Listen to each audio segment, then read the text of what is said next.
Sorry Pak, kok noise banget ya di tempat Anda gitu. Oh, noise. Iya, banyak banget suaranya. Oh, tunggu sebentar ya. Biar saya amankan dulu.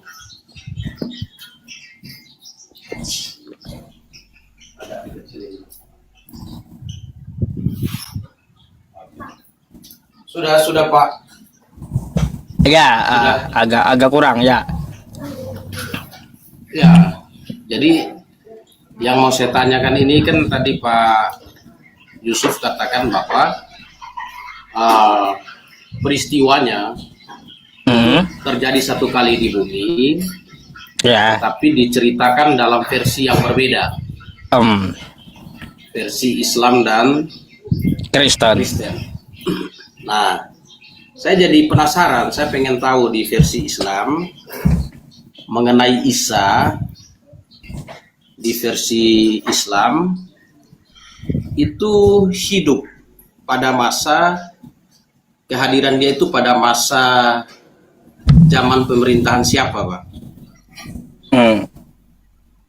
Kalau Baik, yang menurut baik. Oke. Baik, kalaunya saya mengambil dari tafsir ya, tafsir Islam itu pun tafsir dari Israeliat, itu zaman Herodes kayak gitu kalau nggak salah. Nabi Isa hidup di zaman siapa? Kemarin saya ada buka. Ya, oke. Hidup di zaman pemerintahan siapa atau nah kan Herodes Romawi di Palestina. Oh, jadi di Palestina, Herodes.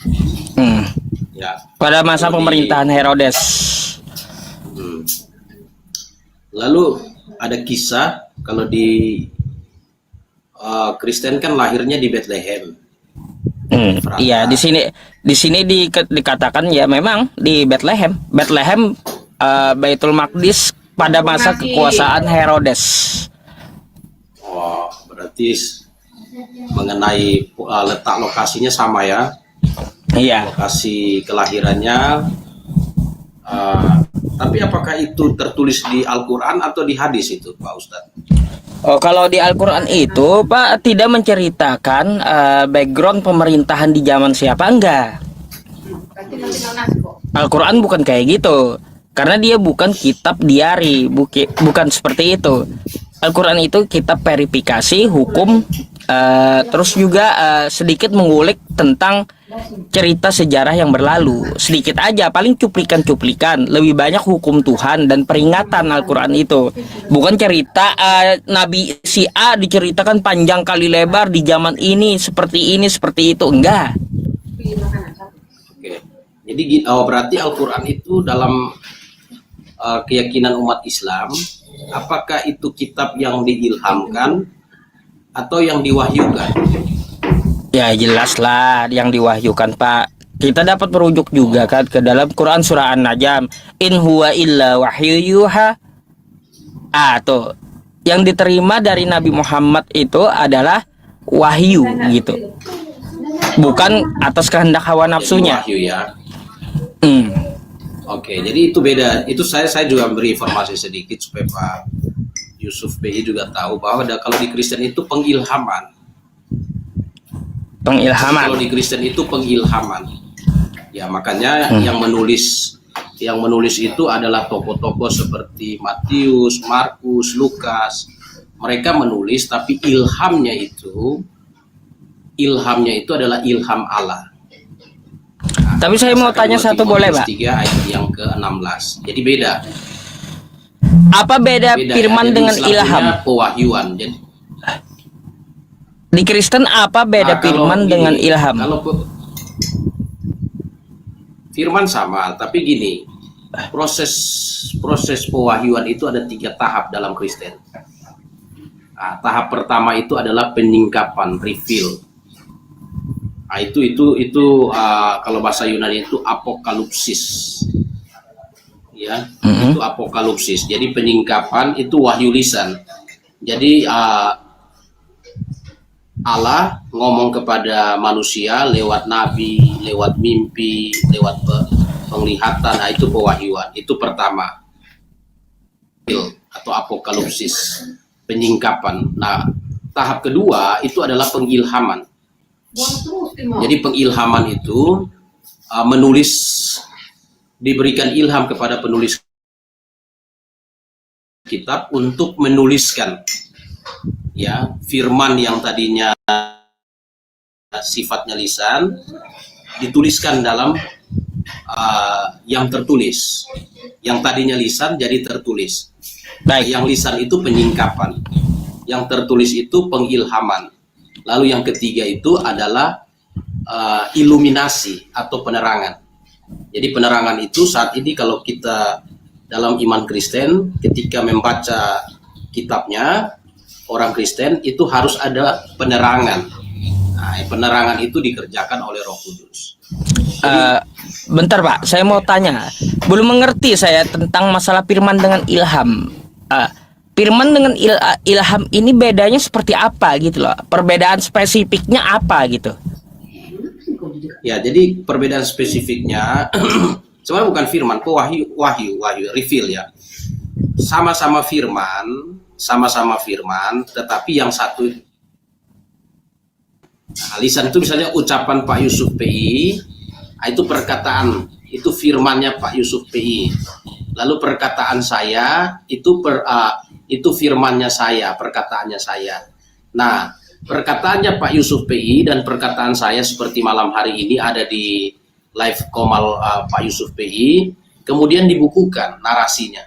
Nah, pada waktu dibukukan menjadi satu tulisan, maka orang yang menulis itu harus mendapat ilham. Nah, ilhamnya itu yang berasal dari, kalau kitab kami melihatnya sebagai pengilhaman. Nah, jadi Lukas menulis berdasarkan ilham yang berasal dari Allah. Sehingga catatan mengenai narasi-narasi peristiwa, kami yakin itu semua benar. Karena itu ilhamnya berasal dari Allah. Jadi diyakini semuanya benar. Baik, sekarang sebelum bertanya lebih jauh gitu, coba kita merujuk ke Yohanes 17 nomor 8 tuh. Sebab segala firman yang engkau berikan kepadaku telah kusampaikan kepada mereka. Di sini Yesus mendapat firman gitu. Ya. Nah, mendapat firman ini seperti apa prosesnya, di mana dan kapan gitu? Yohanes 17 nomor 8. ayat 8. Oke. Sebab segala firman yang engkau sampaikan kepadaku telah kusampaikan kepada mereka, dan mereka telah menerimanya. Mereka tahu benar bahwa aku datang daripadamu, dan mereka percaya bahwa engkaulah yang telah mengutus aku. Ya. Jadi suaranya masuk ya. Yang dimaksud Pak Yusuf PI dengan ayat ini bagaimana? Pertanyaannya. Ya, itu firman yang diterima oleh Yesus itu seperti apa, di mana dan kapan? Bentuknya kayak gimana gitu? Nggak ada keterangan lebih lanjut. Ya, sebenarnya kan gini. Yesus ya di Yohanes pasal 14. Yohanes pasal 14 ayat yang ke-10 itu menjelaskan tentang proses itu. Jadi Yohanes 14 ayat 10 bilang begini, tidak percayakah engkau bahwa aku di dalam Bapa dan Bapa di dalam aku? Apa yang aku katakan kepadamu tidak aku katakan, ini perkataan.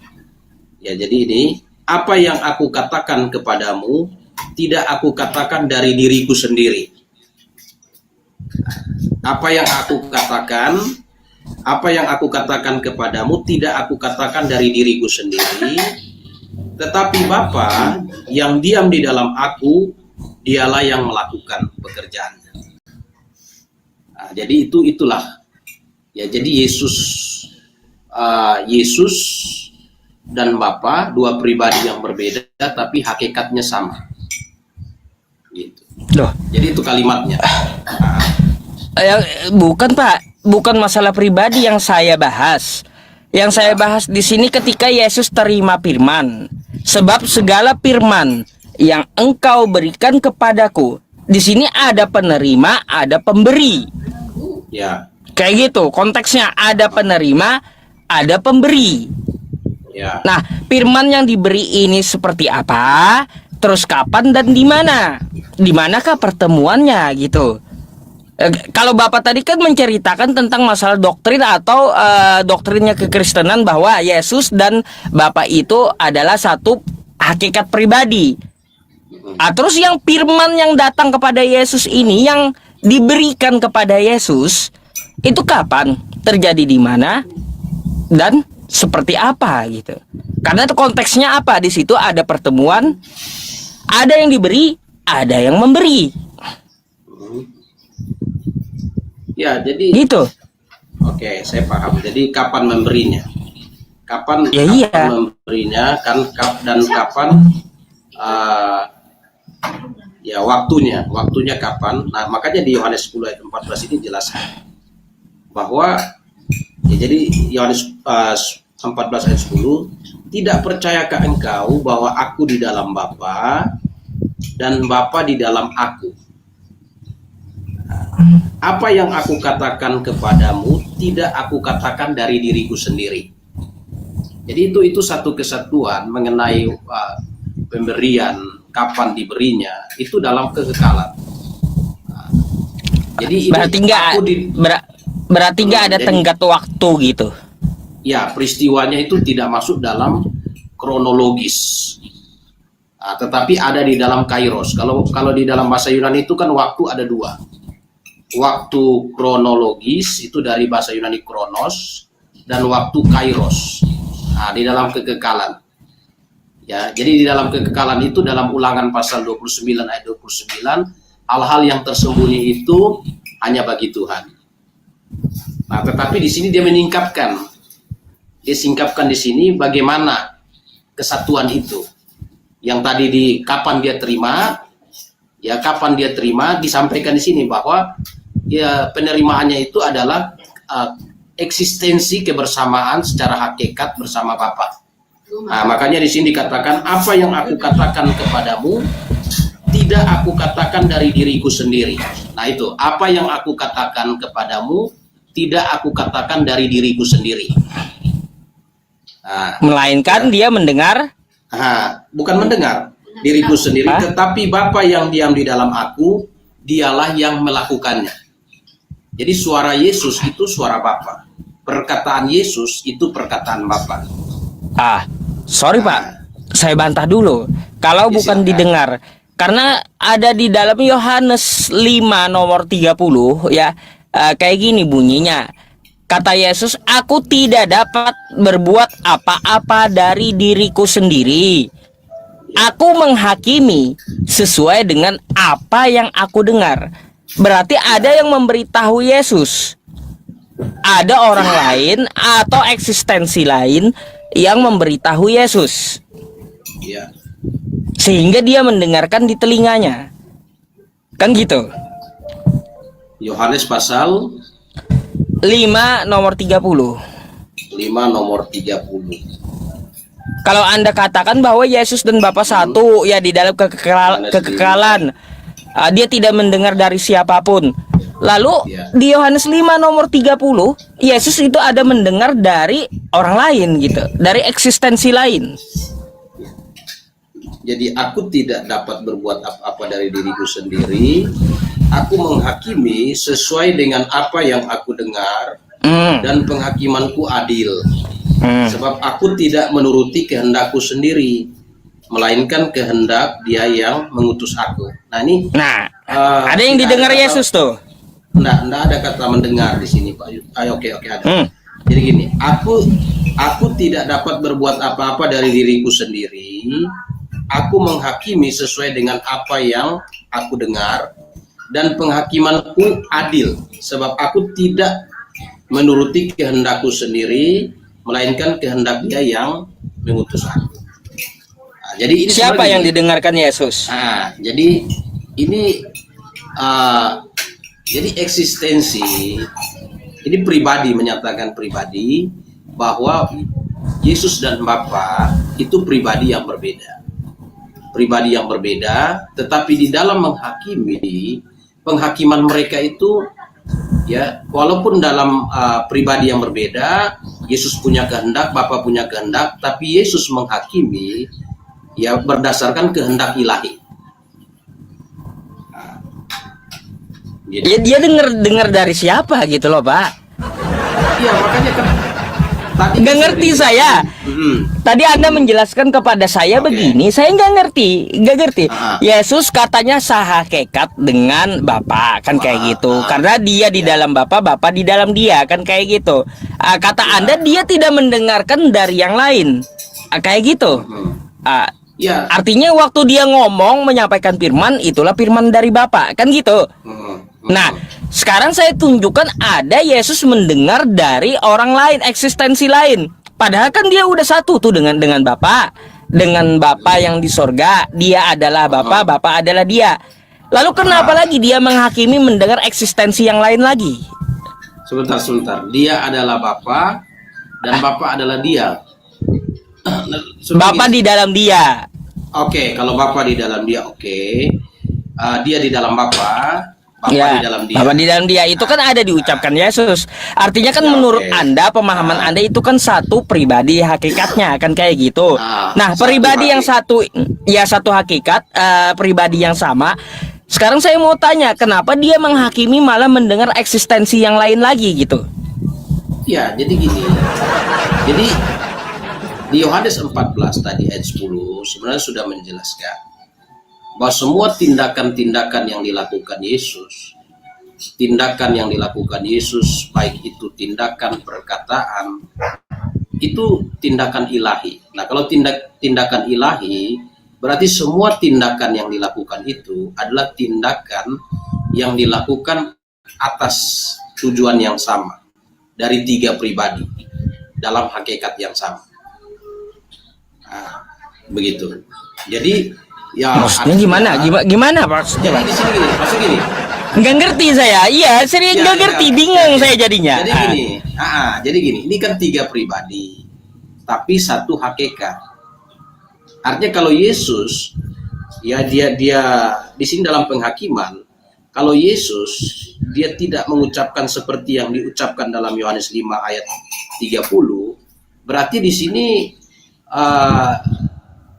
Yesus tidak mengucapkan kalimat seperti ini dalam penghakiman, berarti Yesus itu punya hakikat yang berbeda, pribadi yang berbeda, dan hakikat yang berbeda daripada Bapa dan Roh Kudus. Jadi sebentar, ini kalau dia tidak mengucapkan seperti kalimat yang di Yohanes 5 ayat 30, tetapi karena mereka sehakikat dalam tiga pribadi, maka ketika Yesus mengambil satu keputusan atau satu penghakiman, itu tidak didasarkan kepada semata-mata pribadinya sendiri, tetapi terikat dalam hakikat yang sama.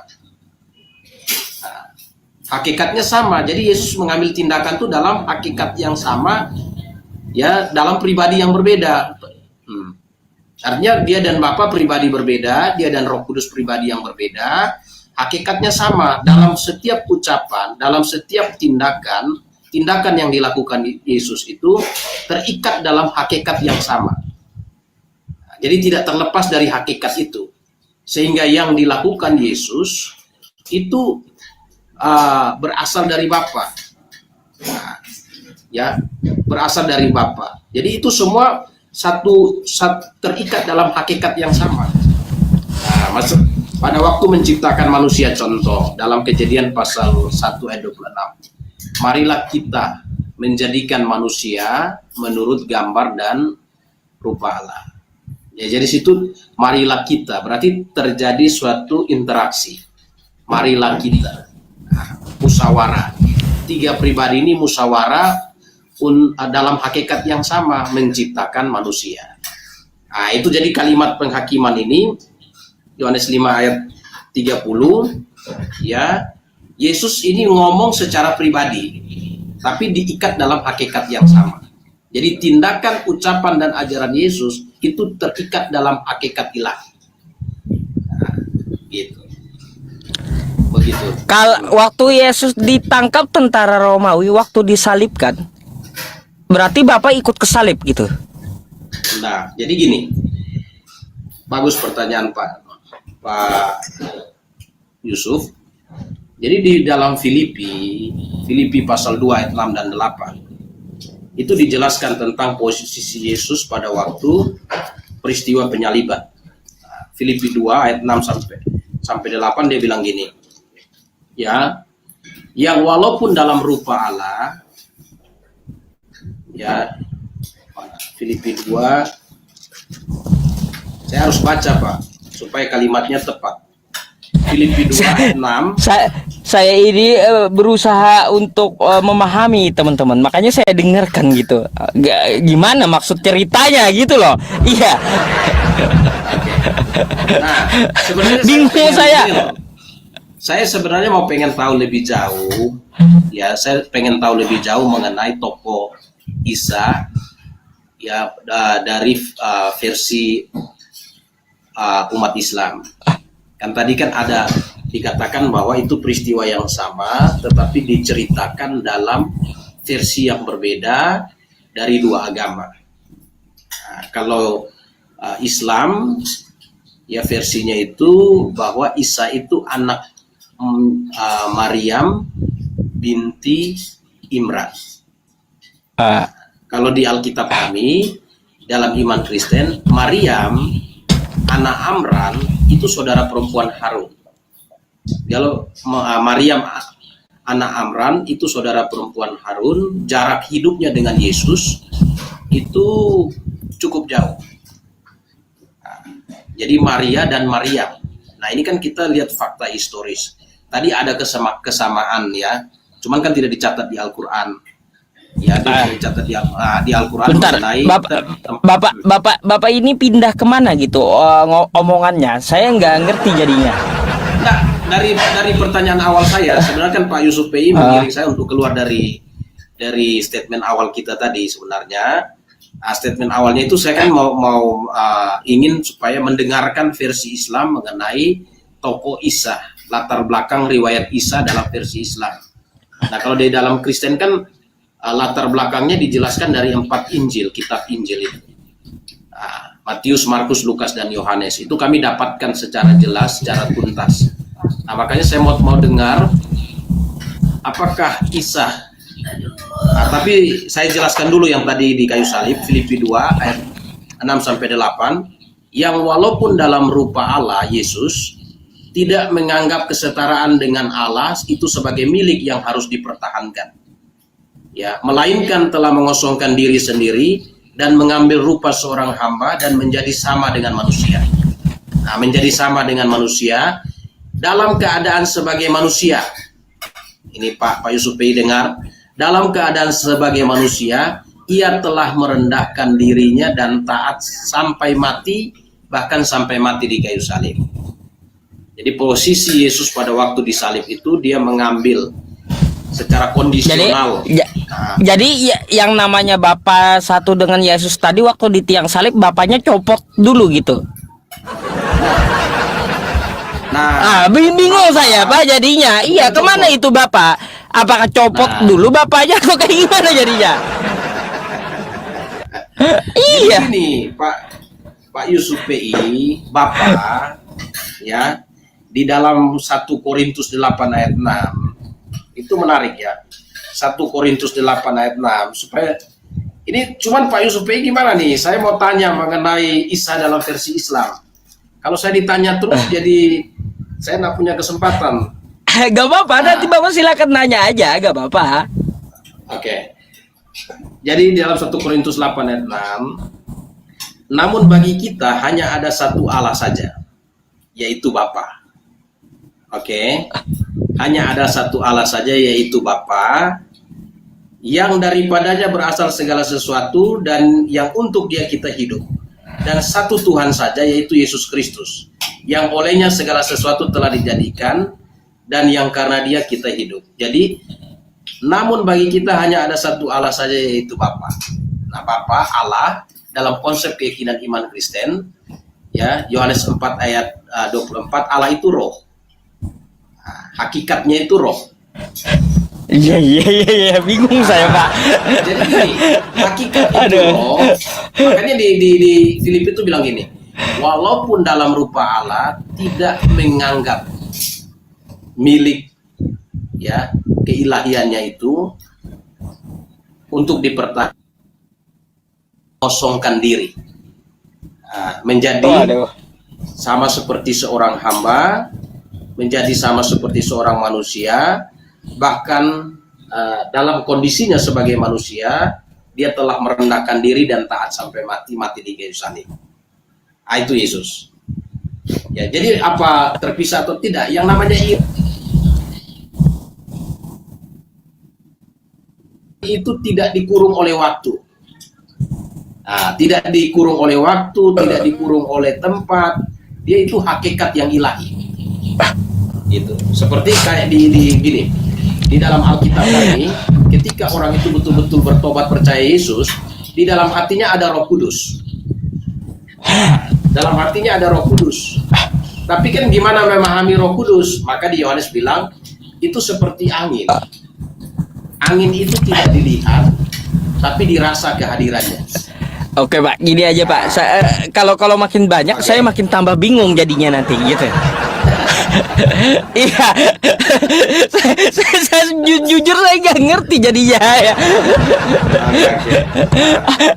Iya, aduh. Pak Yusuf dulu. Gak apa-apa, silakan Bapak nanya ya, giliran Anda sekarang nanya. Ya, teman-teman gak apa-apa. Iya, puyeng salah saya kalau bapaknya ngomong terus nanti kok ke sana kemari, kan saya mencoba untuk memahami tapi pusing sendiri gitu.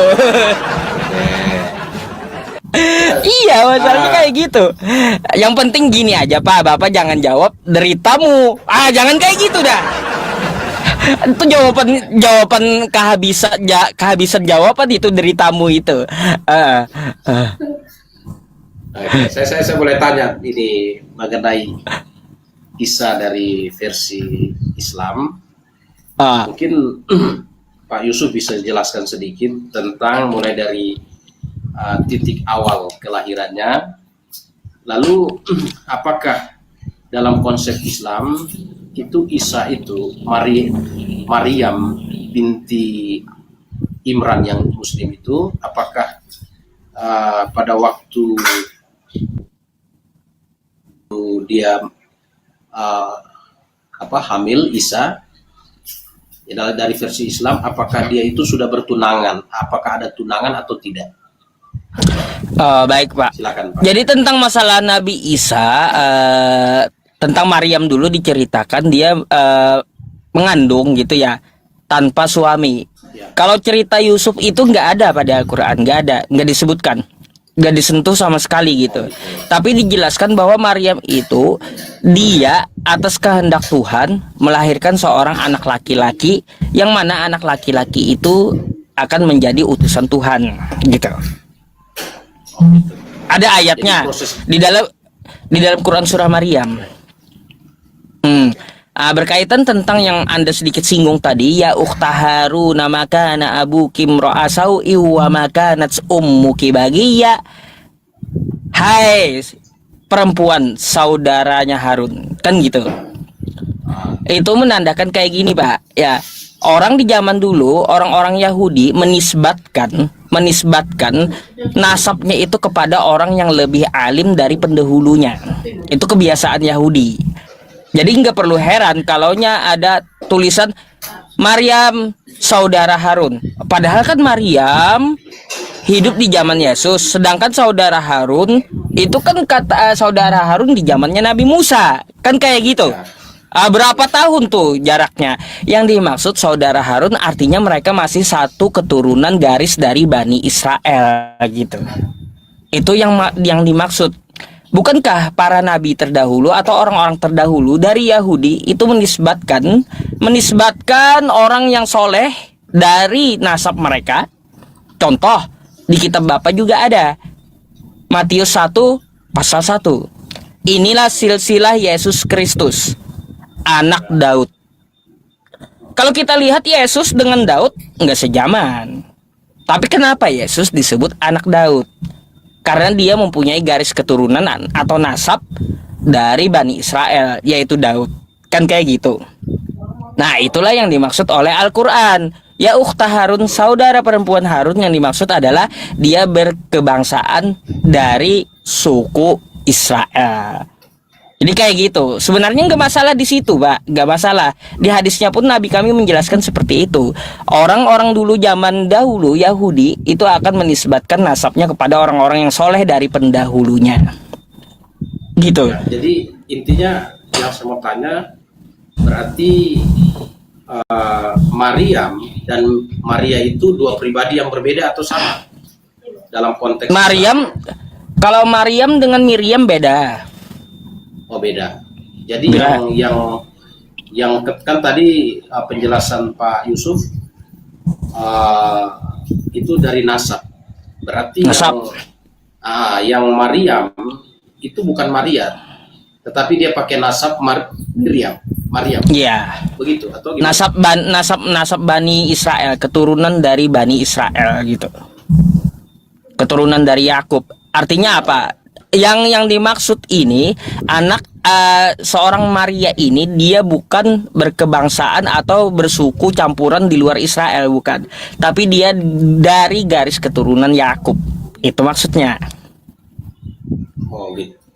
Oh gitu. Berarti sebenarnya dia Maria. Ya, Maria. Dia Maria tetapi pakai nasab Maria. Nasab pendahulunya, iya. Pendahulunya. Oh. Makanya kan nggak usah Gimana heran ini, kata Pak? saya.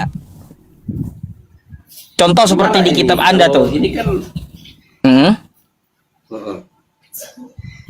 di Al-Quran kalau tidak salah itu kan ditulis Maryam binti Imran.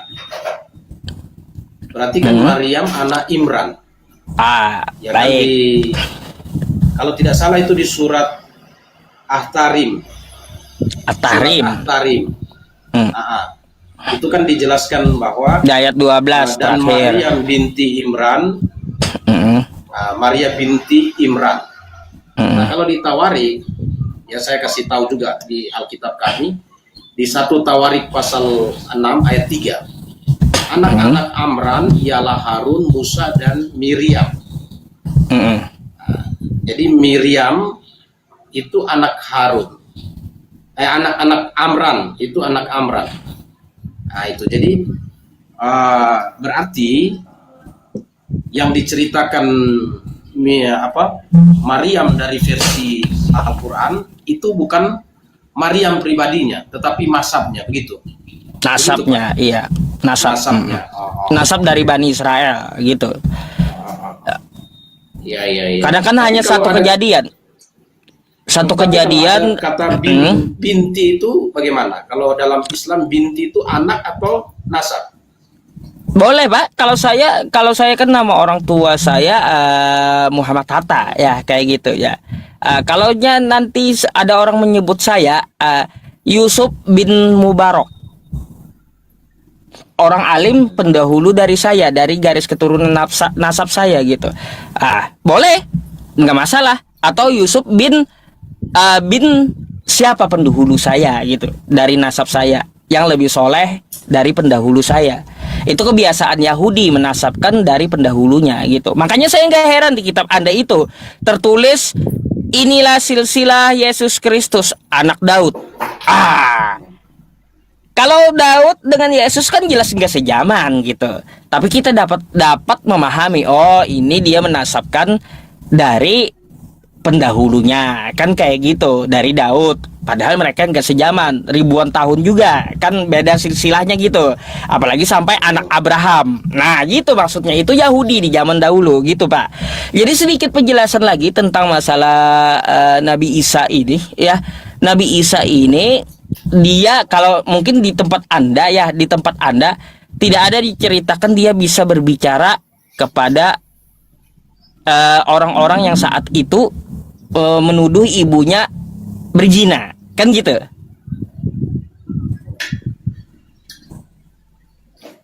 Nggak ada ya? Tidak ada.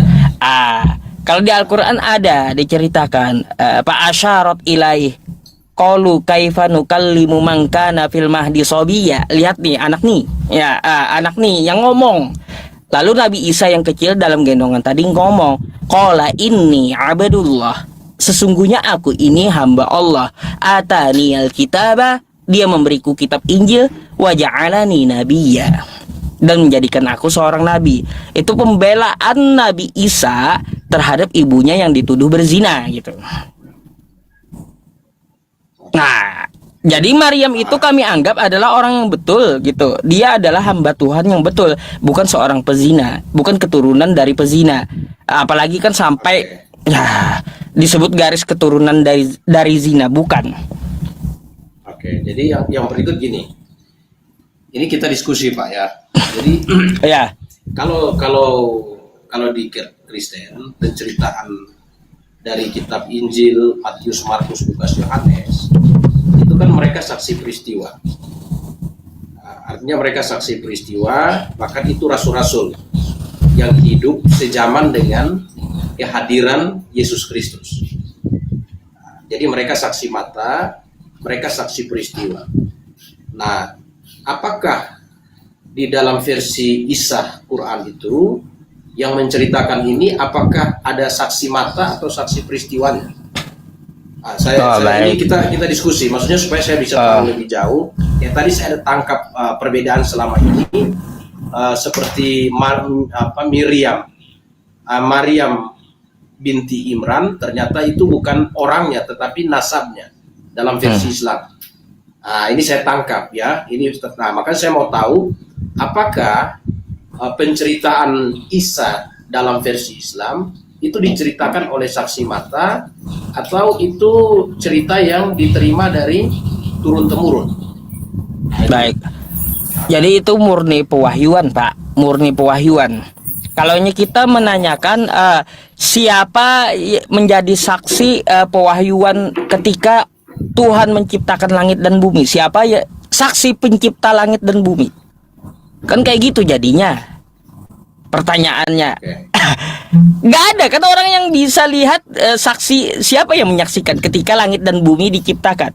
Nggak ada manusia yang lihat kan, tapi bumi dan langitnya tetap ada juga, jadi kan kayak gitu.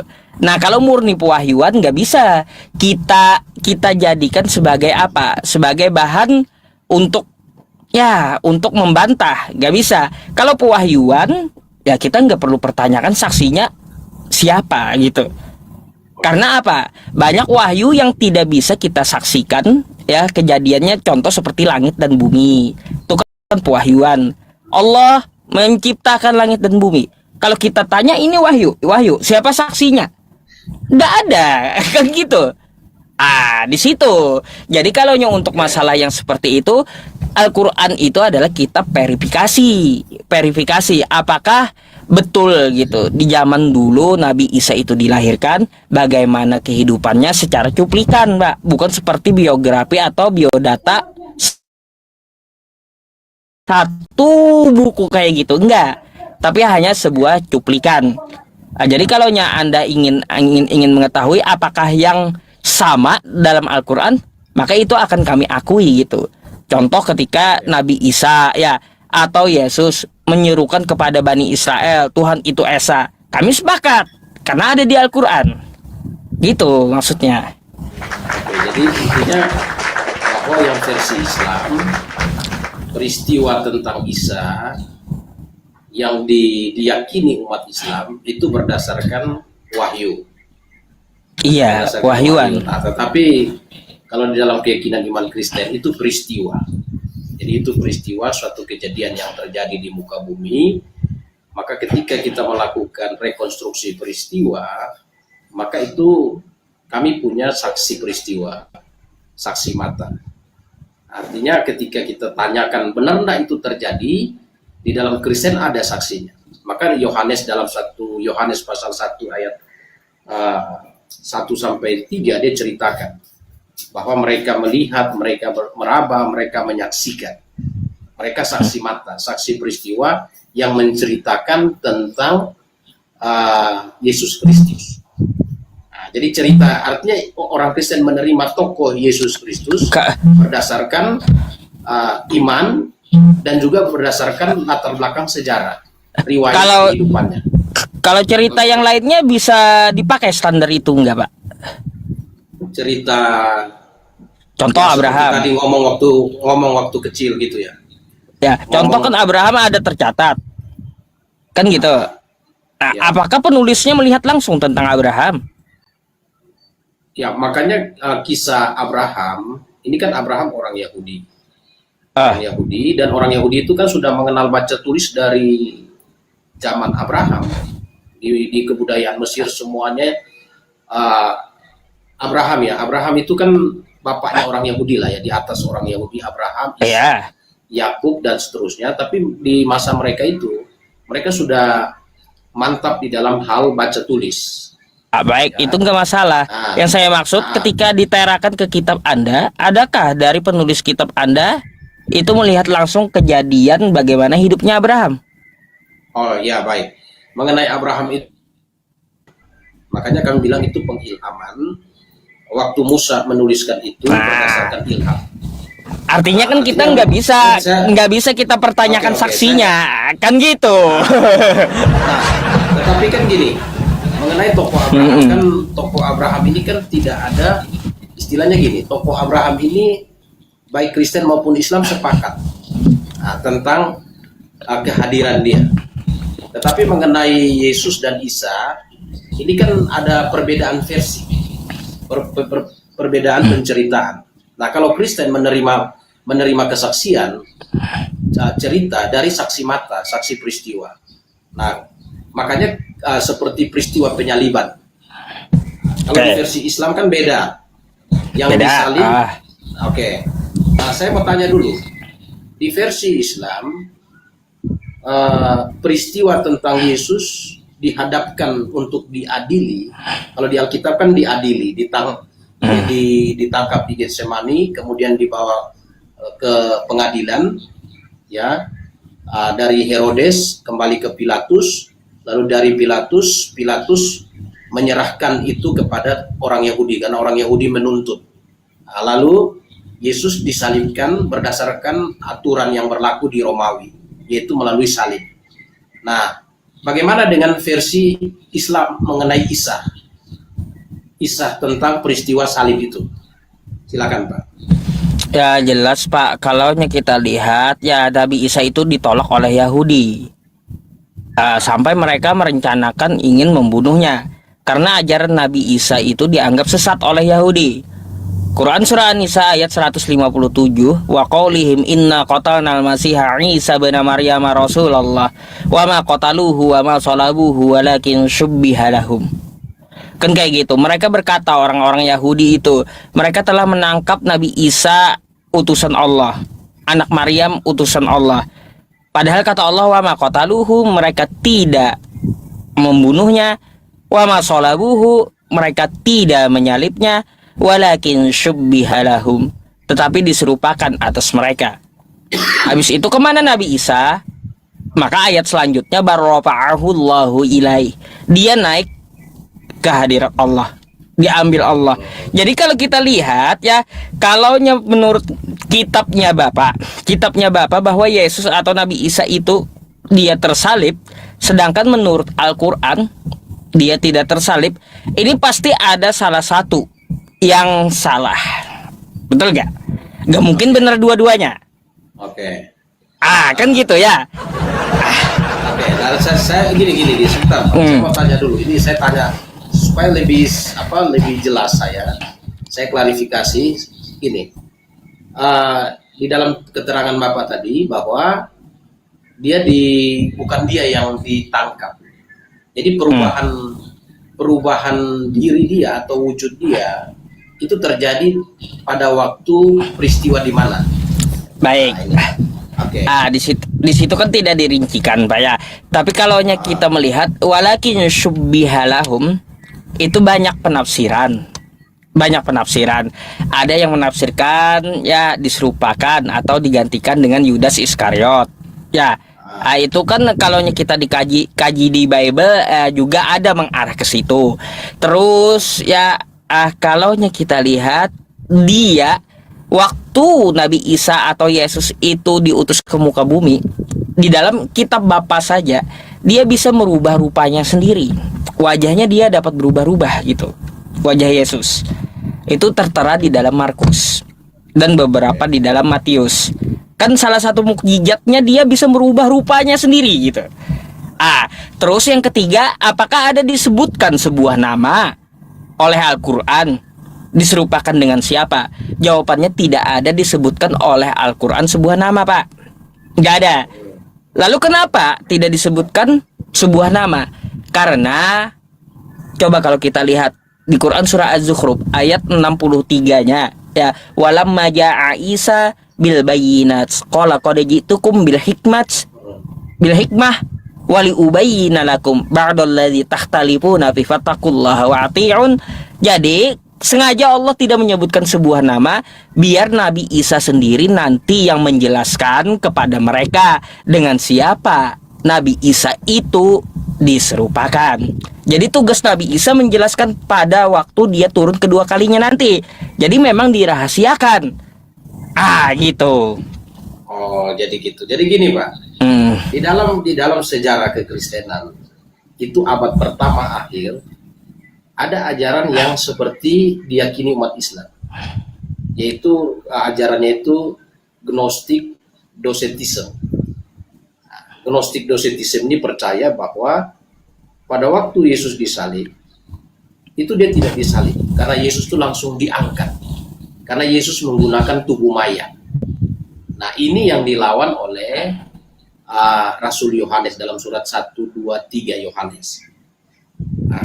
Ada. Kalau pendapat di Islam itu ada, Pak. Pendapat ulama dari Syi'i itu. Cuma kami nggak pakai itu. Lemah pendapat yang seperti itu. Nah, itu kalau di Kristen itu sudah ada kelompok Kristen yang di abad pertama akhir ya, abad pertama itu Gnostic Docetism. Nah, jadi Yesus yang datang itu tidak menggunakan tubuh jasmani, tubuh daging, tapi menggunakan tubuh maya. Maka di surat 2 Yohanes pasal 7 itu, jika seorang tidak mengaku Yesus datang sebagai manusia, maka dia dianggap penyesat.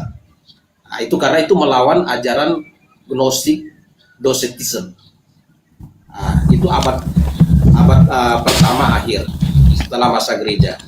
Oke lah Pak Yusuf ya, saya kira ini pelajaran juga, maksudnya supaya kita bisa comparekan. Nah, mengenai peristiwa penyaliban, seperti tadi, kekristenan sangat yakin karena itu diceritakan oleh saksi peristiwa, saksi mata, saksi peristiwa, dan itu dipegang sebagai kebenaran. Nah, saya kemarin diskusi dengan teman Muslim juga, ternyata di Muslim itu konsep tentang iblisnya, ya konsep tentang iblis itu diceritakan bahwa iblis itu diciptakan dari api, betul tuh Pak ya? Al-Kahfi 50, iya betul.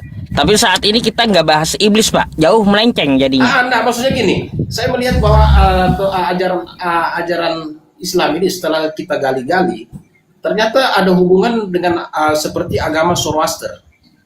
Ya, Zoroaster yang ada di keyakinan Mesir dan ada juga di Timur Tengah pada masa lalu, itu Zoroaster itu juga begitu.